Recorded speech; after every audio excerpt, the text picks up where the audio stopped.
अंगनवाड़ी कर्मींकर भिकअप। पश्चिम ओडिशा अंगनवाड़ी कर्मी सहायिका संघ नेतृत्व में बरगढ़ जिलापाल कार्यालय सम्मुख में विशाल भिकअप प्रदर्शन करछंती। विभिन्न दाबी नहीं जिलापाल कार्यालय घेरी अंगनवाड़ी कर्मी। समस्यार समाधान करानगले व्यापक आंदोलन कराजिबो बोली चेतावनी दैछंती अंगनवाड़ी कर्मी माने। तेबे अंगनवाड़ीकर विभिन्न दाबी नहीं भिक्ष प्रदर्शन करछंती। सेमानकर कहिबा कथा जे उन्नत मानर मोबाइल देवा, चारिश्रम आईन को कार्यकारी करी समान काम को समान दरमा, श्रमिकों को मान्यता, सामाजिक निरापत्ता योजना रे सामिल, भारतीय जातीय सम्मेलन रे होइथिबा निष्पत्ति अनुसार 26,000 टंका प्रदान कराजिबा एमिति अनेक किछि दाबी रहिछि। सेहीपरि 100% पदोन्नति देवा, अतिरिक्त कार्य सबू बंद करा जाई केवल आईसीडीएस काम को अग्राधिकार दियाजिबा, गाँ कल्याण समिति कर्मी को बाद देवा प्रभृति दाबी करछंती।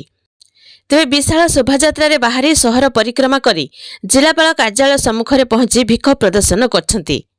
जिलार सभानेत्री रुक्मणी जुआड़ी, जिला संपादक नितंबनी दास को नेतृत्व अनुष्ठित रैली भिक्ष प्रदर्शन रे सरस्वती पंचविहार, विलासिनी महापात्र, साधवी विशाल, अहल्या पंडा, देवी भुई, भारती चौहान, मीना मिश्र समेत शताधिक अंगनवाड़ी कर्मी एवं सहायिका उपस्थित रहिछंती। जिलापाल मधुसंदा साहू भिक्ष स्थल को आसी दाबीपत्र ग्रहण करछंती।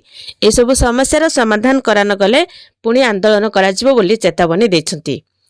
तेबे उपमुख्यमंत्री प्रभाती परिडाଙ୍କ सूचना अनुसार बहुत जल्दी अंगनवाड़ी कर्मी एवं सहायिका मानकर दरमा वृद्धि पाइबो।